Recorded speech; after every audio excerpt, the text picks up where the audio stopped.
Shalom, puji Tuhan. Saya ingin bagikan satu tema khotbah tentang upah, saudara, yang akan kita terima pada hari kebangkitan. Ya, level upah kemuliaan di hari kebangkitan. Jadi nanti kita bahwa kita sudah tahu, sudah ada firman Tuhan yang berkata begini ya. Kita ini diselamatkan bukan karena perbuatan baik, bukan karena prestasi kita. Kita ini diselamatkan, maksudnya diselamatkanku adalah apa? Dibebaskan dari hukuman api neraka. Kita diselamatkan artinya dibebaskan dari hukuman api neraka. Kita punya rumah, punya tempat di sorga. Jadi kita diselamatkan, kita masuk sorga. Itu bukan karena perbuatan baik kita, bukan karena amal ibadah kita. Karena tidak mungkin saudara orang bisa masuk sorga, manusia yang sudah jatuh dalam dosa masuk sorga. Sorga itu tempat yang kudus, yang mulia, yang sempurna. Tidak mungkin dosa bisa di sana. Sampai dosa itu dinyatakan apa? Hilang. Hapus. Dan dosa itu bisa dihapuskan lewat apa? Lewat darah. Alkitab katakan tanpa penumpahan darah tidak ada pengampunan dosa. Ya saudara, tidak ada penghapusan dosa. Saudaraku. Nah, darah Yesus, darah anak domba Allah, itulah saudaraku yang menghapus dosa dunia. Dosa saudara, dosa saya yang percaya Yesus itu dihapus lewat apa? Korban darah Yesus. Jadi artinya apa saudara? Kita diselamatkan karena kita percaya pada Yesus yang mati di salib menggantikan kita. Sehingga kita menerima pengampunan dan penghapusan atas dosa kita, dan kita punya tempat dan rumah di sorga. Jadi kita diselamatkan karena kita percaya Yesus, kita beriman pada Yesus. Tetapi saudara, perhatikan, setelah kita diselamatkan, ya kan? Firman Tuhan katakan begini saudara, karena Efesus 2:10, karena kita ini buatan Allah, diciptakan dalam Kristus Yesus untuk melakukan perbuatan baik. Nah, kita berbuat baik bukan untuk masuk sorga, tapi kita berbuat baik untuk apa saudaraku? Ya kan? Untuk supaya apa? Mendapatkan upah. Mendapatkan upah yang kita sebut sebagai mahkota. Nah, di dalam 1 Korintus 15 ayat 41 sampai 42 itu menjelaskan tentang upah, tentang level-level upah, level kemuliaan yang akan diterima oleh setiap orang percaya pada Yesus. Di sini dikatakan, kita akan baca sama-sama saudara, 1 Korintus 15 41-42, kita baca 1, 2, 3. Kemuliaan matahari lain daripada kemuliaan bulan, dan kemuliaan bulan lain daripada kemuliaan apa? Bintang-bintang, dan kemuliaan bintang yang satu berbeda dengan kemuliaan bintang yang lain. Demikianlah pula halnya dengan kebangkitan orang mati. Jadi pada hari kedatangan Yesus yang kedua kali, saudara, ya kan? Ya, di awan-awan permai itu akan terjadi kebangkitan atas orang yang mati, saudaraku. Ya, semua yang mati dalam Yesus itu akan dibangkitkan dan mengenakan tubuh kemuliaan. Kita yang masih hidup nanti, saudaraku, kita juga akan diubahkan tubuh kita. Ya, tidak lagi pakai tubuh yang seperti ini, yang bisa binasa, yang bisa sakit, saudara. Tapi tubuh kemuliaan. Katakan amin saudara. Nah, di dalam 1 Korintus 15 ayat 51 dan 52, saya ingin ajak ibu bapak untuk lihat ini lebih jelas lagi. Saudara, ini penjelasannya, ayatnya 1, 2, 3. Sesungguhnya aku menyatakan kepadamu suatu rahasia. Rahasia. Saya mau nanya sama bapak ibu, yang namanya rahasia, diceritain atau enggak? Ya enggak dong, yang namanya rahasia disimpan. Tapi saudara, firman Tuhan ini yang jadi rahasia berabad-abad. Orang gak tahu. Hanya orang yang percaya Yesus, yang baca Alkitab, yang terbuka oleh Roh Kudus. Perhatikan saudaraku sini. Ya kan? Aku menyatakan satu rahasia. Rahasianya apa? Baca yang keras. Kita tidak akan mati semuanya, tetapi kita semuanya akan diubahkan. Ada yang mati dikubur, saudara. Ada yang tidak mati. Tapi pada waktu Yesus datang kedua kali, ada dua golongan. Yang sudah dikubur, yang sudah masih hidup. Tetapi dua-duanya, yang mati dan yang masih hidup, semuanya akan diubahkan. Itu artinya, saudara. Ini satu rahasia yang orang tidak tahu. Ini pengharapan kita sebagai orang Kristen, saudara. Pengharapan kita bukan bagaimana sakit sembuh. Iya, Tuhan bisa sembuhkan. Pengharapan kita bukan cuma sekedar bisa cukupi segala kebutuhan, bisa hidup lebih enak. Iya, Tuhan bisa buat itu. Tetapi ada sesuatu yang lebih besar yang Allah sediakan. Yaitu apa pengharapan kita? Kebangkitan tubuh. Yang ngerti katakan amin. Kebangkitan tubuh. Dan ini hanya diberikan, rahasia ini disingkapkan hanya kepada orang yang mau buka hati buat Yesus, yang mau dipenuhi Roh Kudus. Ini dahsyat. Karena setiap orang pasti meninggal. Tapi tidak semua orang meninggal itu akan diubahkan pakai tubuh kemuliaan. Karena ada kebangkitan pertama. Orang yang dibangkitkan pertama itulah orang yang akan menerima apa? Upah. Nanti saya akan jelaskan, saudaraku. Dia akan pergi kemana? Ke kursi pengadilan Kristus. Bukan untuk dihukum, tapi untuk menerima pahala, menerima upah. Nah, upahnya itu ada urutan kemuliaannya. Ada kemuliaannya, upahnya kemuliaan dalam bentuk matahari, sinarnya terang. Ada yang bulan, ada yang bintang, dan lain sebagainya. Tergantung daripada perjalanan iman kita. Tergantung daripada korban. Nah, ini yang kita akan membahas. Ya kan? Apa sih? Kita mau dong kemuliaannya bukan kemuliaan. Bahkan ada yang gak dapat kemuliaan apa-apa. Hidupnya bikin susah. Matinya diselamatkan, ya sudah. Itu enggak. Tapi bayangin Rasul Paulus. Wah, kemuliaannya luar biasa itu. Rahasia. Rahasianya itu apa? Ayat 52 kita baca sama-sama yuk. Dalam sekejap mata. Dalam sekejap. Tak gitu loh. Sekejap aja. Tak. Sekejap itu apa, saudara? Saya lihat mata saya nih. Cepat. Itu lebih cepat daripada kecepatan cahaya. Apa yang terjadi? Pada waktu bunyi nafiri, sangkakala, shofar. Saudaraku, yang dengar tuh siapa? Orang yang suka dengar firman. Orang yang suka dengarkan pujian penyembahan. Orang inilah yang akan dengar bunyi sangkakala itu. Apa yang terjadi ketika ada bunyi nafiri sangkakala ini? Pada waktu, sebab nafiri akan berbunyi dan orang mati akan dibangkitkan dalam keadaan yang tidak dapat binasa. Dan kita semua akan diubahkan. Wow, ini janji yang luar biasa. Kalau saudara sudah punya Yesus, ngerti ini nih, ngerti ini, gak mungkin Yesusnya dibuang. Saudara tinggalkan Yesus, cari agama lain, ngerugi saudara. Makanya tadi saya sharing sebelum menara doa. Kita ini janganlah cari pujian manusia yang sebentar dia muji, besok juga dari ini kita mungkin dihina sama dia. Saudaraku, hanya dengan tinggalkan, tapi cari. Saudara, karena ini dengar, semua akan diubahkan. Saya berdoa setiap pada waktu bunyi sangkakala, bunyi shofar nafiri, saudara dan saya bisa dengar itu. Katakan amin saudara. Ada lagu lama. Ini kita nyanyi dulu nih. Udah di ini kan. Bila zaman ini lalu pada hari kiamat, sangkakala Allah dan terdengar. Bila orang yang telah selamat berkeliling tantanya, bila namaku dipanggil ku ada.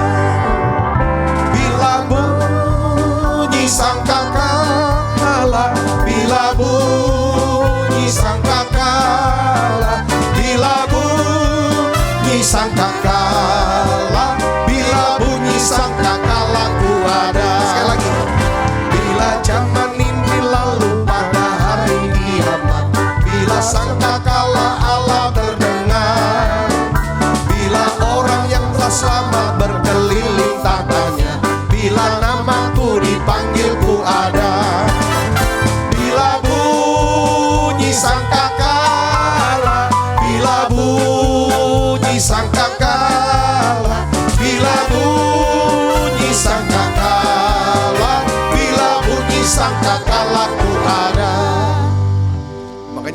Saya tadi kan doa.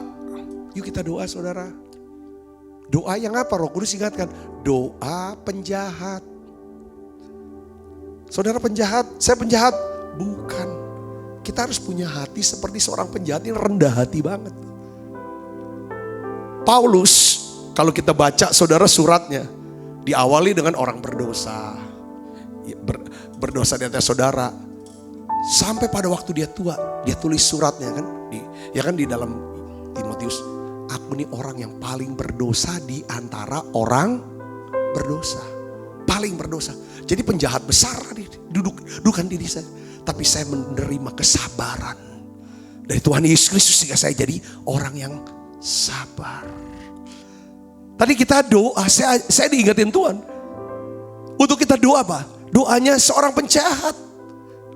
Yesus, ingat akan aku kalau engkau datang sebagai raja.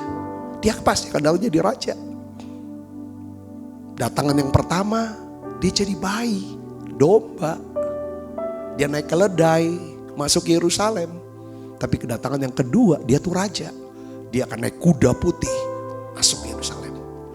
Wow, makanya ini kalau dia datang sebagai raja, kita diingat sama dia. Itu artinya apa? Kita diselamatkan. Kita tidak diingat lagi salah kita, masa lalu kita, dosa kita. Dia terima kita, dia benarkan kita. Kita doa terus saudara tiap hari. Kalau kita doa seorang penjahat seperti ini, bikin kita tiap hari rendah hati. Kita butuh Tuhan. Katakan amin. Ingat aku Tuhan kalau kau datang sebagai raja. Ingat keluargaku.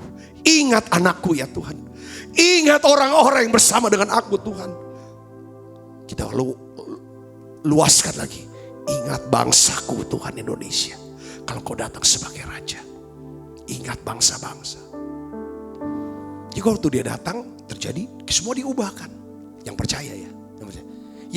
Yang tidak percaya tidak akan pernah dibangkitkan. Nanti kebangkitan yang kedua. Kebangkitan yang kedua dari orang mati itu adalah apa? Kebangkitan semua mereka juga harus menghadap tahta pengadilan Kristus. Itu aras putih namanya. Kalau kitab Wahyu bilang. Itu untuk dia apa? Diadili untuk dihukum yang kedua. Kebangkitan kedua, orang dibangkitkan yang kedua kali, yang keduanya ini ada tahapan pertama untuk menerima upah. Coba kita baca dulu 2 Korintus 5 ayat 7, 2 Korintus 5 ayat 10, kita baca nih. Setelah kita dibangkitkan kita kemana? Ini dia. Sebab, baca yang keras, 1, 2, 3. Sebab kita semua harus menghadap tahta atau kursi pengadilan Kristus.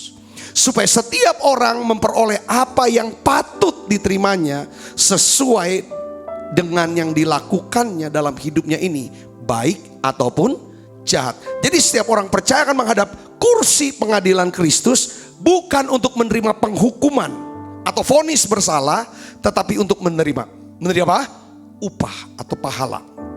Nah hari ini saya ingin bahas saudaraku yang spesius, kira-kira tuh apa sih kriteria ya penilaian Tuhan untuk menerima, ya kan, untuk menerima besaran upah atau kemuliaan di sorga kelak. Tadi saya belum jelasin secara jelas selesai ya. Orang yang tidak menerima Yesus, dia tidak mengalami kebangkitan pertama. Dia mengalami kebangkitan yang kedua. Saudara, waktu dia dibangkitkan, saudaraku, dia akan mengenakan bukan tubuh kemuliaan, bukan tubuh yang tidak binasa, tapi mereka akan mengenakan tubuh untuk dibinasakan. Jadi istilahnya tubuh yang untuk dibinasakan. Artinya gini, ya kan, dihakimi, dibuang ke lautan api menyala-nyala. Jadi saudara disiksa, nanti hancur tubuhnya, muncul lagi. Hancur tubuhnya, muncul lagi. Jadi tidak ada habis-habis sampai kepada kekekalan. Nah itu dia, untuk orang yang tidak menerima pengampunan dari Allah, yang tidak percaya Yesus Kristus. Jelas ya saudara ya. Nah saya akan bahasnya nggak bahas yang ini, karena saudara yang dengar adalah orang-orang yang sudah diselamatkan. Dan orang-orang yang siap untuk menerima mahkota kemuliaan. Kemuliaannya, level kemuliaannya ini yang kita mau kejar. Apakah kemuliaan matahari yang sangat besar sinarnya sampai kayak membutakan gitu loh. Tapi gak bikin buta. Apa coba? Kemuliaan bulan, pantulan sinar di matahari. Atau kemuliaan bintang yang kedip-kedip. Atau sama sekali gak dapat kemuliaan. Karena hidupnya kedagingan terus. Tapi hari ini saya ingin ajak saudara. Kalau saudara sebagai seorang karyawan, ingin dong cita-citanya jadi pimpinan perusahaan. CEO dari perusahaan itu, direktur utama dong targetnya. Jujur saya waktu jadi karyawan, dulu saya jadi karyawan. Karena begitu kan biasa. Saya punya cita-cita aku satu hari akan jadi orang nomor 1 deh di perusahaan. Entah di mana pokoknya. Itu manusiawi. Saudaraku, ketika saya jadi pendeta, saya ingin dong, enggak jadi pendeta gimana, mau punya dampak yang lebih besar, punya gereja lebih besar, punya jemaat lebih, itu normal, itu manusia. Tapi pada waktu kita tutup mata, itu level-level upah juga itu beda. Orang yang rendah hati mah nggak bilang aku, nggak ngarepin itu. Paulus ini yang rendah hati itu Paulus, dia tuh ngotot banget untuk mau dapat mahkota. Kalau saudara baca di kitab surat Timotius, ya kan? Aku sudah menyelesaikan pertandingan dengan baik. Kenapa dia mau menyelesaikan pertandingan dengan baik? Aku menguasai diri, aku gak sembarang meninju, supaya selesai memberitakan Injil, jangan sampai aku ditolak. Ditolak artinya gak dapat upah, gak dapat mahkota. Mahkotanya cuma gitu. Oh, dia ngotot banget mau dapat mahkotanya apa? Kemuliaannya apa? Matahari levelnya. Saya ingin, kenapa kok Yakub sampai tergila-gila dengan berkat kesulungan? Karena dia ingin dapat kemuliaan dari Tuhan yang besar. Bukan kemuliaan manusia mah sering dihina dia. Dia nggak ini kan. Seringkali kita mau carinya kemuliaan atau penghormatan di manusia sebanyak-banyaknya. Ya nggak salah sih. Sampai akhirnya mengorbankan kemuliaan untuk nama Tuhan. Tapi kalau kita mengejar kemuliaan yang dari Tuhan, saya percaya manusia pun akan menghormati kita. Yang mengerti katakan amin saudaraku. Nah ini. Nah oleh karena itu gimana caranya kita bisa dapat kemuliaan yang Tuhan siapkan, upah ini. Saya bilang upah, mahkota kemuliaan, mahkota kehidupan, mahkota abadi. Saudara, ada 5 mahkota. Nanti kita bagian lain kita akan bahas itu saudaraku. Gimana ini dapatnya? Saudara, paling tidak saudaraku saya catat ya. Itu ada 5 hal. Ya saudara, secara cepat. Ini yang merupakan kriteria Tuhan. Yang pertama adalah karakter kita. Saudaraku, karakter. Ingat tuh saudara ya, ini karakter. Ini bukan soal sorga apa neraka ini. Ini upah. Katakan. Karena kalau kita punya karakter ilahi, hidup di dunia ini pun lebih tenang. Bukan cuma kita dapat upah di sorga, hidup di dunia ini pun kita akan bukan cuma dapat kemuliaan dari Tuhan di sorga, tapi juga dihormati oleh banyak orang yang mengerti katakan amin. Nah, kenapa kok karakter? Coba apa alasannya? Bagaimana? Gini, saudara lihat di kitab Wahyu ya, pasal 2 dan pasal 3. Ya, Wahyu pasal 2 pasal 3. Di situ kita bisa melihat bahwa ya kan kita bisa melihat dan kita bisa mengetahui ternyata kriteria Tuhan Yesus di dalam menilai jemaatnya adalah apa? Berdasarkan apa? Kasih. Katakan kasih. Berdasarkan kasih. Makanya dia tegur, ada jemaat yang paling hebat sebenarnya saudara. Jemaat apa? Efesus. Ini jemaat hebat. Efesus itu saudara, pusat kekristenan itu selama 400 tahun saudara. Itu di wilayah daerah Turki zaman sekarang. Ini jemaat yang hebat sekali. Sungguh-sungguh segala macam. Tapi Tuhan bilang, aku celak kamu. Karena kamu sudah meninggalkan kasih yang mula-mula. Jadi Kristen, setaatnya kita apapun, saudara, yang Tuhan nilai, itu bukan berapa besar pelayanan kita, berapa besar pemberian kita. Tapi Tuhan lihat, berapa besar kasih kita. Katakan amin saudaraku. Apakah kita hidup di dalam kasih Kristus? Apakah kita mengasihi Tuhan? Apakah kita mengasihi sesama kita? Nah, Yesus nyatakan hukum kasih sebagai hukum yang pertama dan yang terutama. Saudara, di dalam Matius 22 ayat 37 sampai 39. Ya, kasihilah Tuhan Allahmu dengan segenap hatimu, dengan segenap jiwamu, dengan segenap akal budimu. Itulah hukum yang terutama dan yang pertama. Dan hukum yang kedua yang sama dengan itu ialah apa? Kasihilah sesamamu manusia seperti dirimu sendiri. Jadi saudara, kemuliaan, upah yang Tuhan akan beri pada kita. Coba cek hati kita.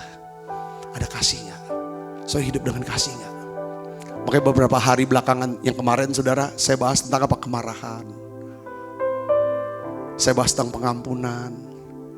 Saudara, karena kalau kita hidup terus dengan menyimpan kemarahan, sebenarnya kita gak hidup dengan kasih.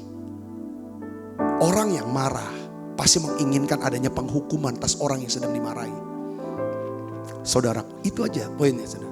Sedangkan Tuhan mau ngukur kita itu dari kasih. Ada kasih gak? Saudaraku, ada kasih gak? Kasih itu bicara tentang apa? Kesabaran, penguasaan diri. Saudaraku, coba dicek apakah hati kita ada. Hati ini penuh dengan kekaguman nama Tuhan gak? Kalau hati kita penuh kagum, penuh hormat, ada rasa syukur pada Tuhan, itulah kita hidup dalam kasih. Kalau hidup dalam kasih, inilah standar upah yang saudara akan terima dari Tuhan. Yang ngerti katakan amin. Coba dalam pikiran, ketika kita melihat orang, kita berpikir kasih, atau kita berpikirnya adalah pikirannya tentang apa, saudaraku? Menghakimi. Ya kan saudara, ini penting, harus ada. Kalau tidak berpikiran dengan pikiran kasih, ya saudaraku, maka hidup kita atau nilai, wah ini nggak bisa. Gak bisa. Pelihara hati kita selalu dikuasai oleh apa? Kasih Kristus. Panjang sabar. Ya udahlah. Berhenti marah, berhenti benci. Kita sudah bahas tentang kemarahan. Kenapa kok gak boleh marah, Pak? Ya walaupun motifnya benar. Seperti Musa, motifnya benar dia marah. Tapi caranya salah. Tetap dia kehilangan tanah perjanjian. Dia gak dapetin upah itu, saudaraku. Saya berdoa biar saudara ngerti ini. Yang pertama yang Tuhan lihat ada karakter. Karakter itu diungkapkan satu kata, kasih. Katakan amin saudara. Ini masa-masa pandemi, masa susah. Orang tuh aneh. Kalau ketemu kasih. Selalu kayaknya mau dibayar gitu loh. Kayaknya kok bisa ya orang bisa berbuat baik gratis tanpa pamrih gitu. Banyak orang tuh yang saya kadang-kadang berpikir kok ini hal yang biasa. Saya bilang hal biasa. Ketika kita ada orang minta didoakan, minta ini, minta itu. Ya kita jalanin, kita beri. Karena memang kita bisa lakukan itu. Dan tidak ada masalah. Ya kan dia minta ini kita beri, lakukan apa. Terus mereka terheran-heran. Kok baik banget. Ini yang memang Tuhan mau. Enggak usah dipuji, enggak usah diterima. Itu memang itu udah kewajiban. Kenapa kok orang terheran? Karena zaman sekarang kasih kebanyakan orang itu sudah dingin. Sudah dingin, makin dekat kedatangan Tuhan, udah makin kurang. Berbuat baik tuh sama orang yang udah baik sama dia. Kalau orang yang belum baik sama dia nggak bisa, apalagi jahat. Ini yang Tuhan mau, ukuran kemuliaan. Saudara bisa bayangkan Stefanus.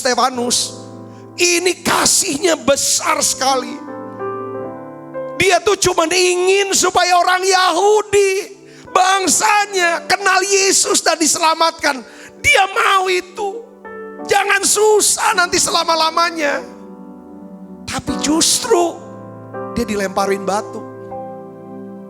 Menjelang saudara, dia menghembuskan nafas yang terakhir. Doanya Stefanus itu apa?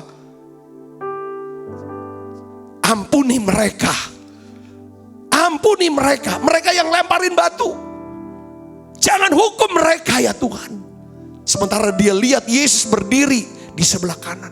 Kenapa Yesus berdiri? Dia lihat ya benar kan Yesus kan duduk sebelah kanan. Yesus berdiri itu menghormati Stefanus. Yang punya apa? Karakter kasih. Jangan hukum mereka yang lempar batu aku.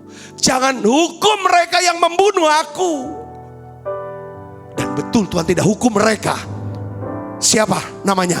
Saulus. Yang akhirnya jadi Rasul Paulus. Tidak dihukum oleh Tuhan. Karena dia yang menyetujui, dia otaknya. Keren banget ini, pasti kemuliaannya Stefanus level matahari, jangan-jangan nih. Keren banget. Akhirnya Rasul Paulus terinspirasi sama Stefanus. Digebukin, dilemparin batu, kibas lagi jubahnya, layani lagi, menginci lagi, nolong orang lagi. Keren dia. Dikhianati, terus mengasihi. Ini dia, wow. Ini bukan, kalau udah sampai level karakter seperti ini, karena nggak mengasihani diri. Semua orang benci. Ini harus sampai ke sana kita nih. Harus sampai ke sana. Kan kita mau dong dia nanti ini kekal ini. Sedang untuk dapat gelar sarjana aja kita tahan loh. Dulu teman-teman kita main, kita mah belajar. Kita ngerjain skripsi, kita nggak nonton, kita tahan menderita untuk supaya hari wisuda kita pakai toga. Mau nggak kita menderita ini? Ya nggak lama, nggak nyampe 100 tahun. Ya sekarang umur berapa? 55 ini, 56. Ya nggak nyampe 50 tahun lagi. Kalau mulai start sekarang sampai kita dipanggil, nggak mungkin kan susah terus. Yang kedua, kasih, itu harus kasih. Kita belajar saudara. Makanya kenapa kok tiap hari saya selalu doa, Tuhan berikan kami hati yang baru. Hati baru, hati yang penuh kasih. Roh yang baru. Itu kan rahasia Tuhan. Supaya kita semangat terus. Kalau ada kasih pasti gak akan ngomong capek. Kalau ada kasih mah gak ada capeknya. Gak ada capeknya. Tanya aja emak-emak. Mana ada capeknya dia ngurus anak. Karena dia mengasihi anaknya. Tanya aja sama omah-omah. Gak ada capeknya ngurusin cucu dia. Karena apa? Cinta, ada kasih. Yang kedua motif, saudara. Jadi ukuran upah yang Tuhan akan beri. Level kemuliaan itu dari motif. Saudara udah tahu ya motif ya? Ya. Coba kita akan baca 1 Korintus 3 ayat 13 sampai 15. Kita baca sama-sama. 1, 2, 3. Sekali kelak pekerjaan masing-masing orang akan nampak. Ya, nampak. Sudah ngerti ya artinya? Karena hari Tuhan akan menyatakannya. Sebab ia akan nampak dengan api. Dan bagaimana pekerjaan masing-masing orang akan diuji oleh api itu. Jika pekerjaan yang dibangun seseorang tahan uji, ia akan mendapat upah. Jika pekerjaannya terbakar, ia akan menderita kerugian, tetapi ia sendiri akan diselamatkan, tetapi seperti dari dalam api. Ini bicara apa? Kebakar apa enggak? Motifnya. Dia ayat sebelumnya kan apa dari emas, rumput kering gitu loh, yang enggak bisa kebakar, ada yang bisa terbakar. Ini bicara tentang apa? Motif kalau menurut saya. Jadi kelihatan nanti di akhirnya. Dia dapat upah apa enggak itu kelihatan. Kadang-kadang tuh kita bisa lihat ya. Ini dia pelayanannya ini. Tulus enggak? Memang untuk Tuhan, apa memang untuk dirinya sendiri? Hanya untuk kelompoknya aja. Apa untuk dipuji atau ada kepentingan ekonomi di situ? Kepentingan yang bukan untuk kepentingan kerajaan. Itu kelihatan nantinya. Motifnya. Saudara, saya berdoa. Ya, saudara mendoakan saya doakan saudara. Supaya ya kan, apapun yang kita perbuat, biarlah kita perbuat dengan segenap hati kita seperti untuk Tuhan, bukan untuk apa? Manusia.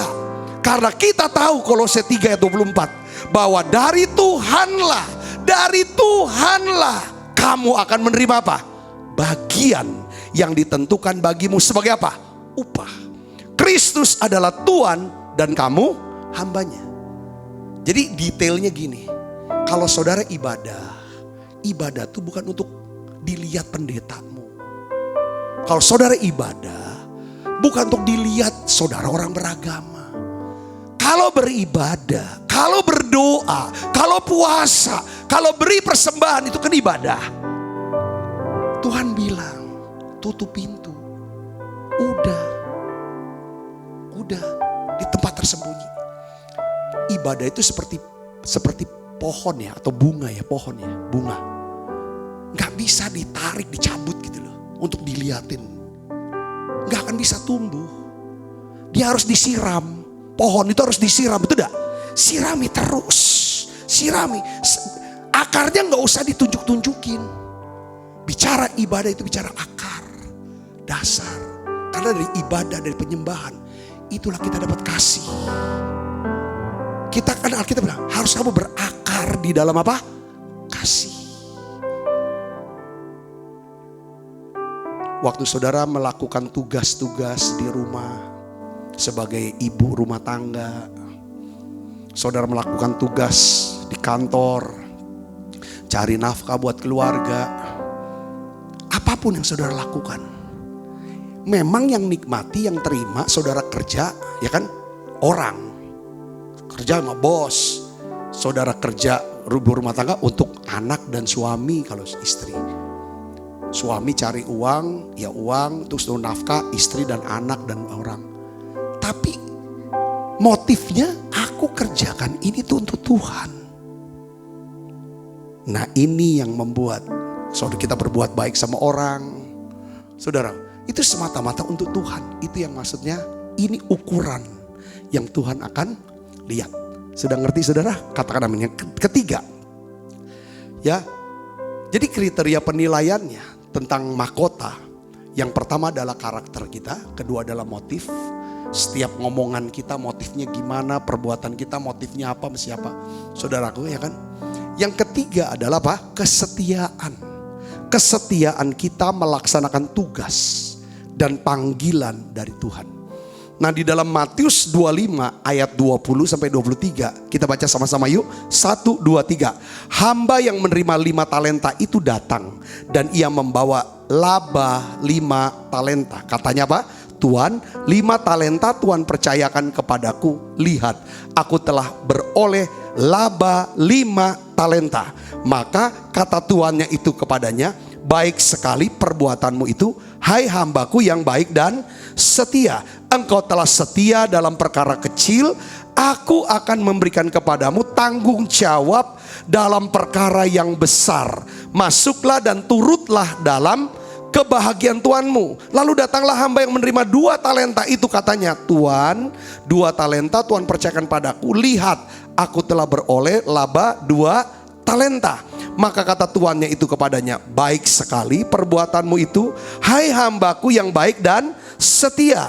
Engkau telah setia memikul tanggung jawab dalam perkara kecil, aku akan memberikan kepadamu tanggung jawab dalam perkara yang besar. Masuklah dan turutlah dalam kebahagiaan Tuanmu. Katakan amin.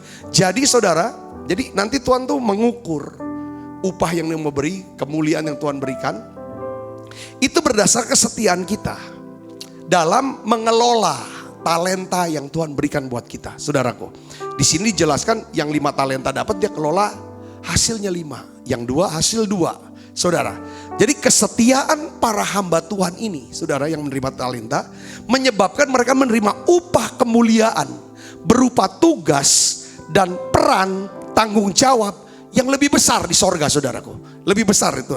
Jadi gini, saya percaya bahwa setiap orang percaya telah diberikan talenta oleh Tuhan.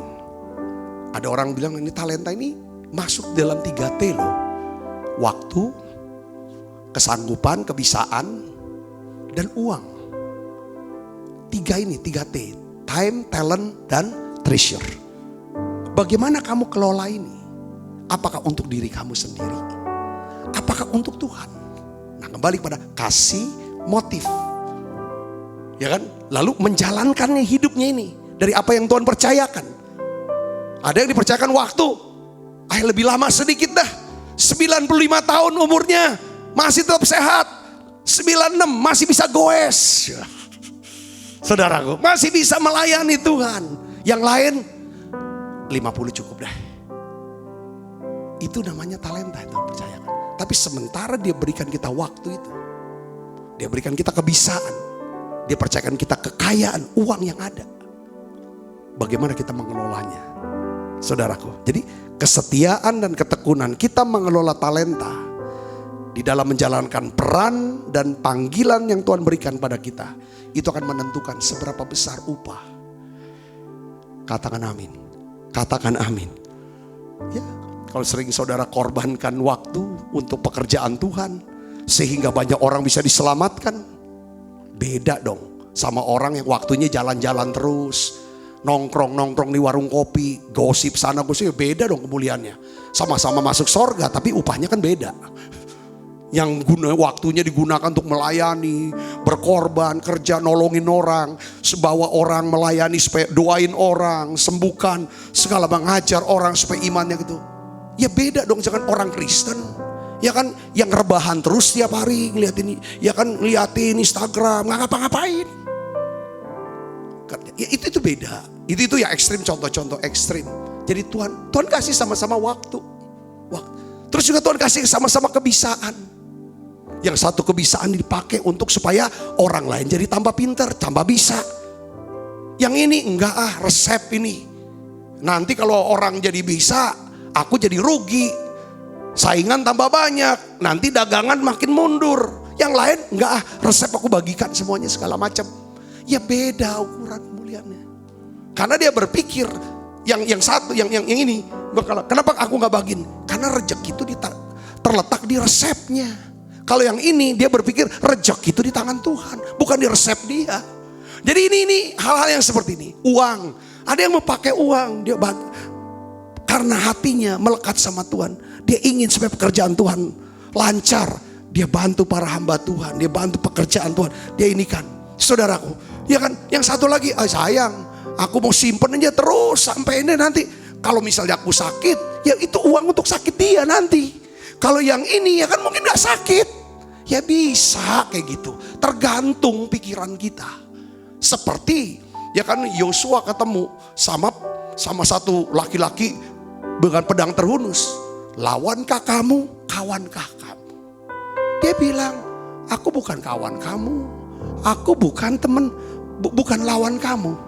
Bukan kawan, bukan lawan. Tapi aku panglima bertahan. Artinya apa saudara? Orang bilang ini, kalau kamu mikirnya aku nih lawan, aku akan lawan kamu. Kalau kamu berpikir aku nih kawan, aku jadi kawan kamu. Aku akan bela kamu. Karena aku adalah panglima bala tentara Tuhan. Untuk dua orang hamba ini yang punya dikasih 5 talenta 2 talenta, dia melihat bahwa tuannya itu baik. Dia dipercayakan 5 talenta 2 talenta. Tapi untuk hamba yang punya 1 talenta, dia berpikir, dia melihat, dia menilai, dia menganggap tuannya itu jahat, kejam. Makanya tuannya itu berlaku sesuai dengan apa yang dipikir oleh para hamba itu. Para hamba berpikir bahwa Tuhan ini baik, maka Tuhan berkata, baik sekali perbuatanmu hai hambaku yang baik dan setia. Ketika dia berpikir hambanya baik, dia kelola talenta itu untuk hambanya, untuk tuannya.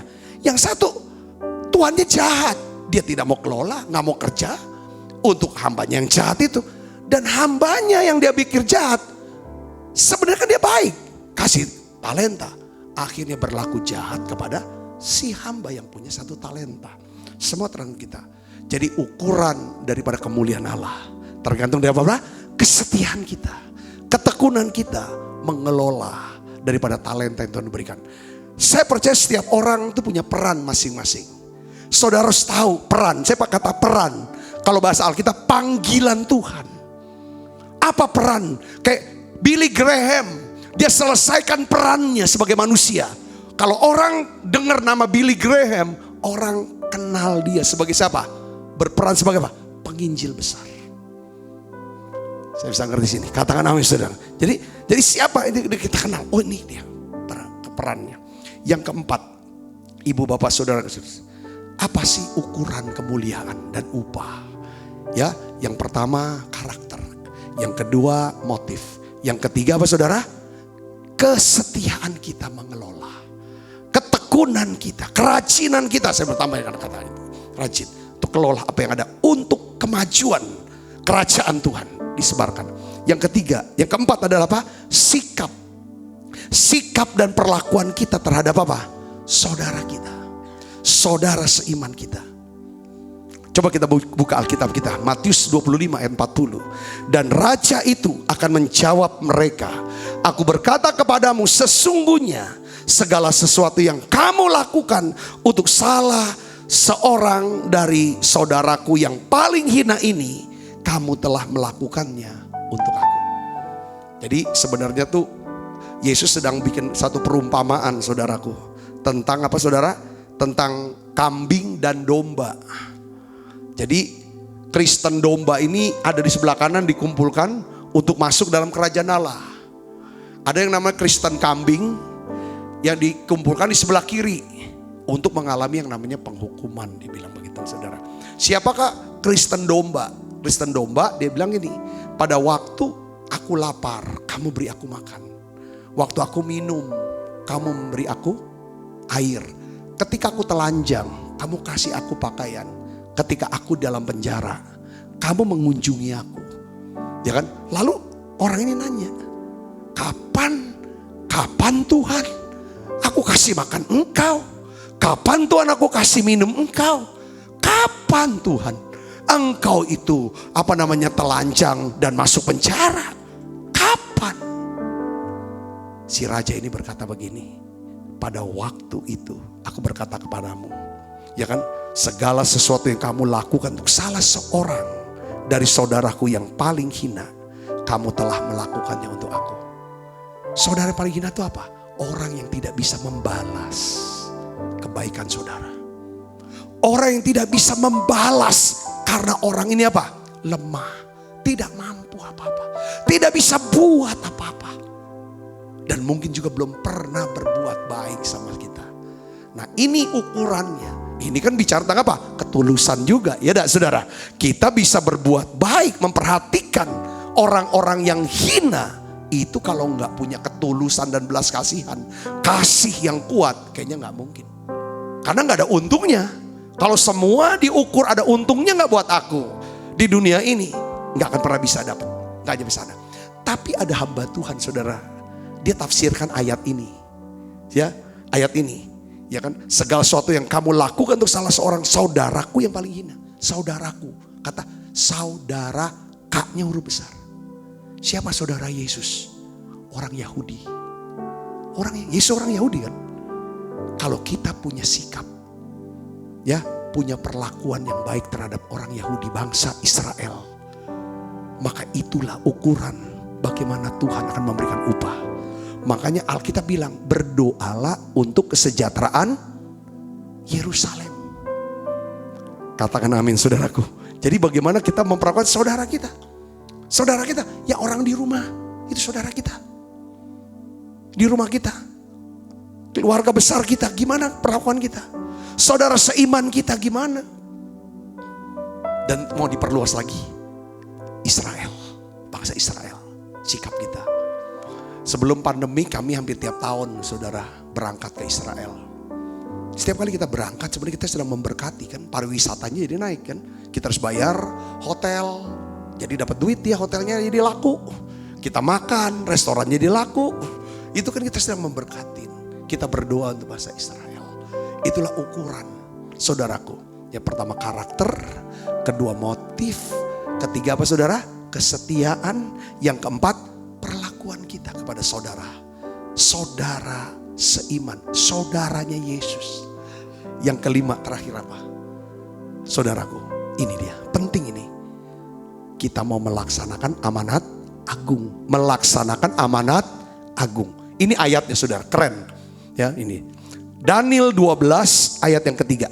Kita baca sama-sama. 1, 2, 3. Dan orang-orang bijaksana akan bercahaya seperti cahaya cakra. Ini bicara kemuliaan, ya saudara ya. Dan orang-orang yang telah menuntun banyak orang kepada kebenaran seperti apa? Bintang-bintang tetap untuk selalu. Kemuliaannya tetap. Kalau kita suka menuntun orang pada kebenaran, kita sudah memberitakan Injil, saudara kita mengajar firman ke orang. Supaya dia punya iman kepada Yesus.